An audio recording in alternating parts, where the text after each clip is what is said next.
Merci de nous rejoindre sous les antennes de Justiciers en télévision pour suivre cet entretien avec le premier président intérimaire de la Cour d'appel de Goma, au Nord Kivu, pour parler avec lui du fonctionnement de la justice dans cette partie du pays et surtout en cette période de l'état de siège.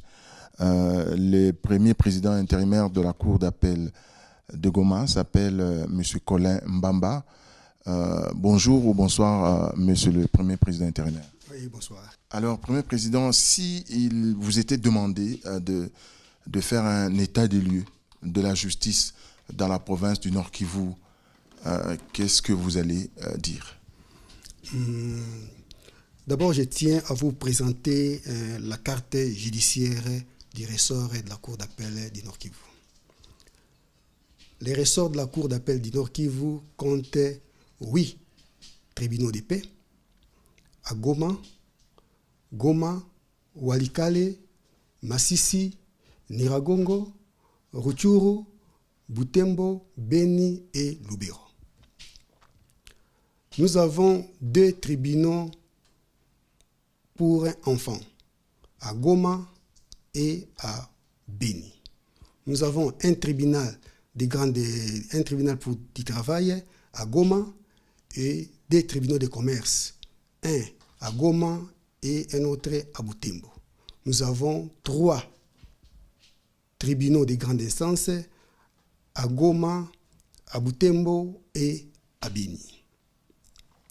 Toutes ces juridictions sont opérationnelles, mais la plupart fonctionnent dans des bâtiments vétustes. Et ils n'ont pas de bâtiments propres, la plupart d'entre eux. Deuxièmement, il y a insuffisance des magistrats pour couvrir ces ressorts du Nord Kivu. Vous avez des frais de fonctionnement qui n'arrivent presque pas. Vous avez l'insécurité, les magistrats ne savent pas couvrir l'ensemble de leurs ressorts. Prenons le cas de Walikale, ils sont juste au centre. À Nyiragongo, ils ne peuvent pas accéder plus loin. À Rubero, pareil. À Beni, vous connaissez, ils sont juste au centre, ils ne peuvent pas atteindre Beni territoire. À Goma, ici, il y a des quartiers où les huissiers ne peuvent pas instrumenter les exploits. Donc, nous avons ce genre de choses qui rendent un peu la justice compliquée ici chez nous. Donc, il y a certaines justiciables dont les dossiers ne sont pas solutionnés parce qu'on ne peut pas les atteindre par les exploits. On ne peut pas atteindre certains coins compte tenu de l'insécurité, comme je vous ai dit, l'insécurité, les frais de fonctionnement et les bâtiments où nous fonctionnons. Vous-même, vous avez fait les tours, vous avez vu quel genre de bâtiments nous avons. Nous n'avons pas de bâtiments appropriés. Et nous, au niveau de la Cour d'appel ici, nous ne pouvons pas faire l'inspection, descendre à Beni, descendre à Lubero, faire les inspections. On ne peut pas le faire, soit faute de moyens, soit insécurité. Donc les magistrats sont juste cantonnés au centre. Et c'est là où ils administrent la justice. Et quand vous entrez même dans des palais de justice, il y a des problèmes de mobilier qui se posent aussi, dans certains coins. J'ai parlé des frais de fonctionnement, il y a des problèmes de mobilier. Non, ce sont des papiers. Et sans papier, comment est-ce qu'on va tourner? Sans carbone, sans cartouche, ça devient un peu compliqué. Mais il y a quand même cette volonté-là des magistrats qui répondent. Je vous ai dit au départ que toutes les juridictions fonctionnent. Vous allez par exemple à Walikale, ils ne sont que 2 au tribunal de paix. Vous allez à Nyiragongo, ils ne sont que 3. Vous allez à Rutshuru, il y a un seul magistrat. Et dans ces conditions, comment travailler quand vous vous retrouvez seul? Les choses deviennent compliquées parce que la loi impose que vous devez travailler à 3 pour compléter un siège. Il faut à 3. Et maintenant, avec l'état de siège, comme on travaille qu'avec les matières civiles, là, il n'y a pas de problème pour les tribunaux de paix. Au niveau de la Cour d'appel, nous sommes 15. Mais le volume d'affaires demande qu'on ajoute aussi d'autres magistrats. Au niveau du tribunal de grande instance, ils sont 15. Mais le volume d'affaires, parce que le tout tourne à ce niveau-là. demande qu'on ajoute encore d'autres magistrats. Donc, sur l'ensemble de mon ressort, il n'y a que 66 magistrats. Il n'y a que 66 magistrats qui ont répondu et qui sont là et qui travaillent. Monsieur le Premier Président de la Cour d'appel, vous assumez, comme je l'ai dit, l'intérim. Alors, dites-nous, avec l'instauration, vous l'avez évoqué tout à l'heure, de l'état des sièges, depuis le mois de mai, comment fonctionnent les juridictions civiles? Parce que nous avons appris que l'état des sièges impose un certain nombre de mesures, un certain nombre de dispositions. Comment cela se passe concrètement au niveau des juridictions civiles? Oui, bon, l'état des sièges, c'est pratiquement depuis le 6 avril 2021. Donc nous tournons, on vient de commencer d'ailleurs à peine, juste pour les matières des droits privés. Les compétences pénales ont été transférées aux juridictions militaires. Donc nous tournons nous venons découvrir, c'était hier, nous avons couvert ici la première audience en matière civile, et les rapports que j'ai des autres juridictions ici, ils ont déjà commencé. On attend que les parties viennent relancer leurs affaires, et on reste dans les strictes limites de l'ordonnance du chef de l'État en matière des droits privés, c'est-à-dire en matière civile, commerciale, en matière du travail. Et les juridictions aussi pour enfants fonctionnent, parce que là, ce ne sont pas des infractions, ce sont des manquements.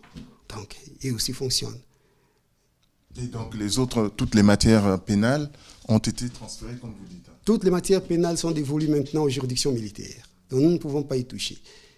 Donc, tous les dossiers avec prévenu en détention, on les a renvoyés là-bas. Les dossiers avec prévenu en prise en délibéré seront aussi transférés. Même les dossiers en cours, pour les justiciables qui estiment que leurs dossiers sont là, ils doivent connaître un dénouement rapide. On vient, on les transfère.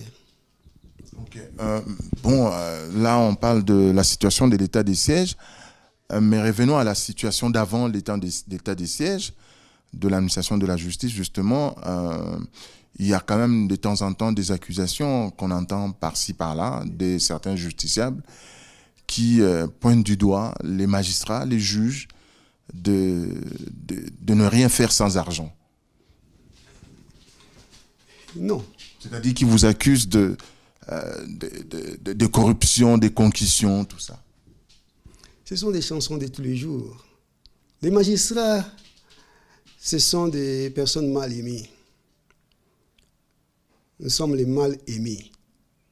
Aujourd'hui, si vous avez gain de cause, vous applaudissez. Si vous perdez des mains, vous haïssez les magistrats, vous commencez à les critiquer. La même personne qui a eu gain de cause aujourd'hui, qui vous applaudit, demain quand il va perdre, vous devenez la bête noire. Qu'on étale. On ne peut pas accuser sans preuve. Qu'ils amènent des preuves.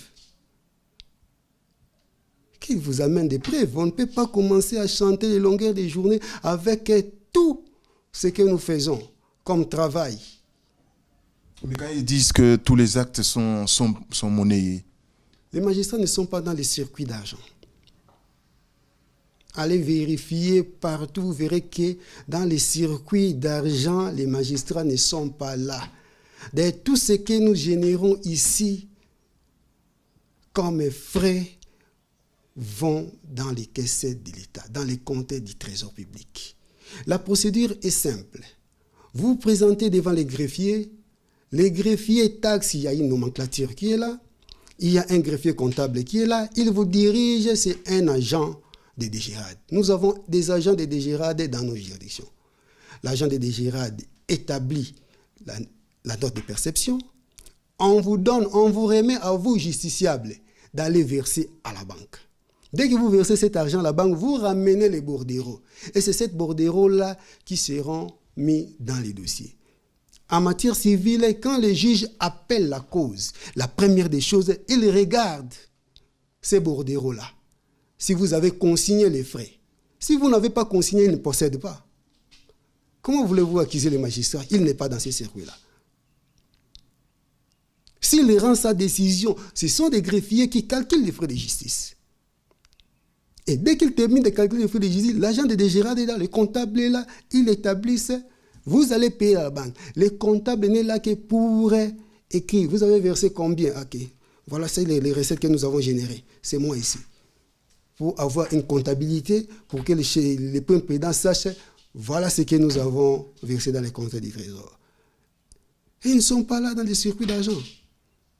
Mais tous les magistrats ne sont pas les mêmes. Tous les magistrats ne sont pas les présidents Colin Mbamba.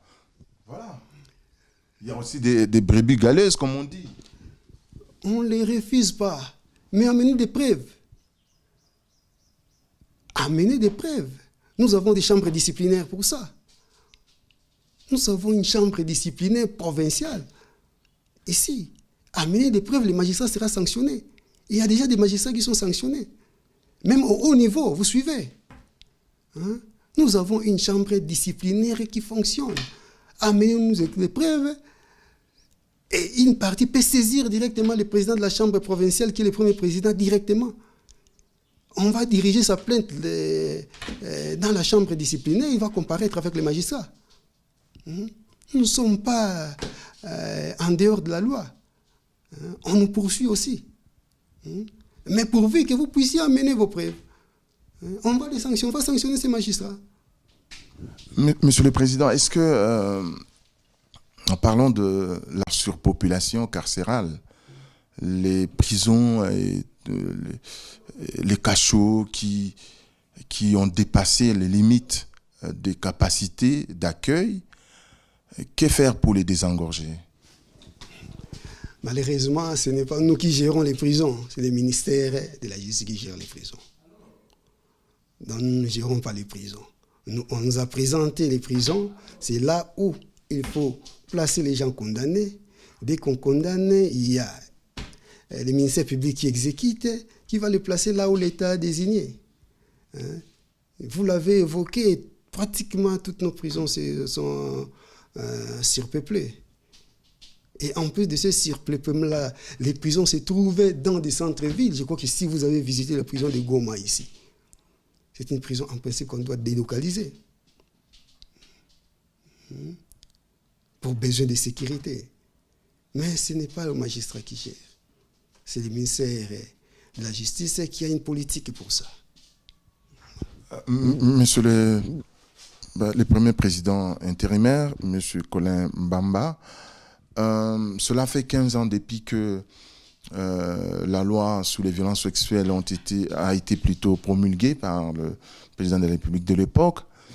Est-ce que, avec le recul du temps, y a-t-il une avancée dans ce sens-là au niveau justement des victimes qui se présentent? Est-ce qu'elles trouvent gain de cause? Est-ce qu'elles sont rétablies dans leurs droits? Il y a beaucoup de décisions judiciaires qui ont été rendues en cette matière pour chercher à décourager ce que j'appelle un fléau. Mais malheureusement, les victimes, la plupart, ne sont pas indemnisées. Ce sont des contraintes de la procédure. Si les juridictions ou les cours et tribunaux vous allouent les dommages et intérêts d'office, c'est le ministère public qui doit l'exécuter. Il faut une procédure. Il faut les saisir. Ça ne sera pas de lui-même. Si vous êtes constitué partie civile, qu'on vous a alloué les dommages et intérêts, c'est la partie civile qui vient saisir les greffiers. Il faut signifier les jugements. Vous signifiez les jugements, l'itératif commandement. Vous attendez, on ne paye pas, vous passez par la méthode force de saisie. Mais ce sont des parties qui doivent venir. Ce n'est pas à nous de le faire automatiquement. Ce sont des contraintes. Et la plupart de ces victimes, dès qu'il a son jugement, ils ne reviennent plus. Ils disparaissent comme ça. Parce que justement, à cause peut-être de ce que vous dites là, de contraintes de la procédure. Mais ce n'est pas nous, c'est les législateurs. C'est les législateurs. Dès qu'un président ou un premier président autorise d'aller saisir les biens de tel, mais c'est parce qu'il doit dédommager l'autre. Vous ne voyez pas qu'il aille vicier la procédure. Et les droits de l'homme vont monter sur les toits. Parce que la procédure est viciée. Il faut respecter les étapes de la procédure. S'ils sont là, ils viennent nous voir. Les greffiers seront là, ils vont faire le travail.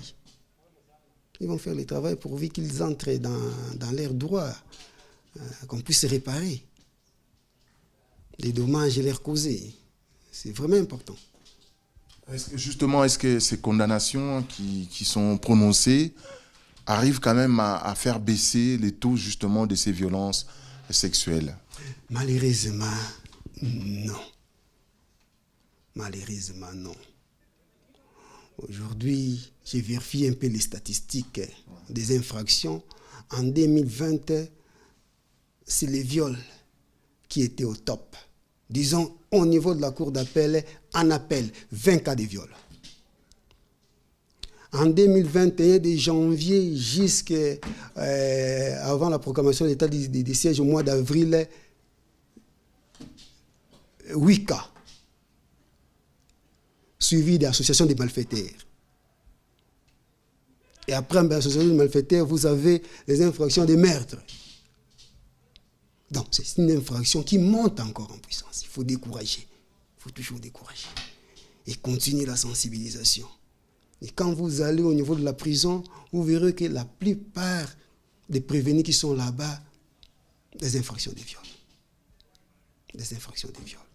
Mais qu'est-ce qui explique cela? Qu'est-ce qui explique la montée en puissance justement de cette infraction alors que il y a la loi qui existe et ainsi de suite, il y a des condamnations qui sont prononcées? Est-ce que c'est la situation de, comment on appelle, de l'activisme et des groupes armés? C'est dû à quoi, Monsieur le Premier Président? Oui, mais nous sommes dans un environnement un peu hostile. Nous sommes dans un environnement hostile. C'est la première des choses, c'est une arme que ces gens-là emploient. Mais malheureusement, ça descend même dans des cités. Faute de travail, les gens manquent à faire. Ils s'aventuraient à faire des actes barbares. J'appelle ça des actes barbares. Mais comment faire pour décourager, pour faire baisser quand même le taux? La loi est là. La loi est là et la presse aussi est mise en contribution pour sensibiliser. Si on sensibilisait à tout moment les décisions de justice, surtout en matière de viol, je crois que ça aura un impact. Ça aura un impact si la presse venait couvrir les audiences en matière pénale, surtout les prononcés. Ils entendent comment est-ce qu'on est en train de condamner, de sévir les auteurs de viols. Je crois qu'il y aura des impacts. Maintenant, là, quand on condamne, la presse ne connaît pas, personne ne sait. Peut-être on les condamne, même le prévenu n'est pas là, il est en prison. On prononce. Ça aura quel impact? C'est ça. Il faut la publicité. Cette publicité-là au niveau de la presse, je crois que ça aura quand même un impact. Ce sont des infractions avant qui n'existaient pas. Avant, on avait peut-être les vols simples, les coups et blessures volontaires. Maintenant, c'est les viols qui retopent. À ce sujet, justement, l'association des communicateurs, à travers sa chaîne Justicia télévision, qui fonctionne à Kinshasa, a lancé une campagne pour des sensibilisations sur la lutte contre le harcèlement sexuel dans les milieux du travail, principalement dans les organes de presse, avec pour objectif, comme vous le disiez tout à l'heure, aussi de faire connaître que la loi sur les violences sexuelles, la loi du 20 juillet 2006, que pensez-vous d'une telle initiative d'un organe de presse? Une bonne initiative, qu'il faut étendre d'ailleurs.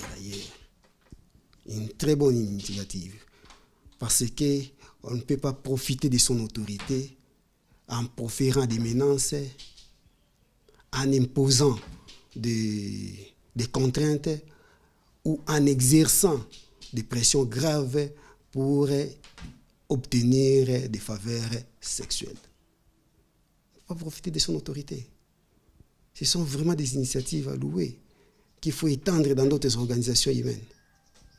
Parce qu'effectivement, cela ne se passe pas seulement dans les milieux de la presse, même dans les autres milieux professionnels, le harcèlement existe. Mais là où il y a quand même un problème, c'est le fait que les victimes ont du mal à dénoncer. Qu'est-ce qui explique que les gens se réservent? Malheureusement, c'est une infraction que la loi a dit il faut une plainte préalable de la victime. Quand vous ne le dénoncez pas, ça devient difficile pour que même les ministères publics de se saisir d'office. C'est la victime qui doit dénoncer, qu'elle subit des pressions, qu'elle subit des menaces. C'est à la victime d'exercer et la loi sera appliquée. La loi sera appliquée. Sans une plainte préalable, on ne peut pas sévir. On ne peut pas sévir pour cette infraction de harcèlement sexuel. Il faut une plainte préalable. Monsieur le premier président intérimaire de la Cour d'appel de Goma, nous sommes presque en train de chuter avec cet entretien. Le président de la République fait de la justice l'une de ses priorités. Alors, vous avez tout à l'heure évoqué un certain nombre de problèmes qui mettent à mal le bon fonctionnement de la justice au Nord Kivu, les problèmes d'effectifs, les problèmes de locaux, des mobiliers, ainsi de suite. Qu'est-ce que vous avez comme recommandation ou proposition à faire pour que les choses marchent, pour que les choses changent ici au niveau du Nord Kivu? Il y a lieu de penser à la personne des magistrats. Les magistrats n'exercent pas ce travail seuls. Il y a aussi des agents de l'ordre qui sont ses auxiliaires. Il faut penser aussi aux conditions de travail des magistrats. Vous pouvez penser à la personne, à l'homme, mais si les conditions ne sont pas réunies, on n'aura pas de résultats escomptés. Il faut réunir ces deux éléments, les conditions de travail et la personne des magistrats. Merci beaucoup, monsieur le premier président intérimaire de la Cour d'appel de Goma, ici au Nord Kivu. Merci de nous avoir reçus chez vous. C'est moi qui vous remercie. Au revoir, merci et à la prochaine occasion.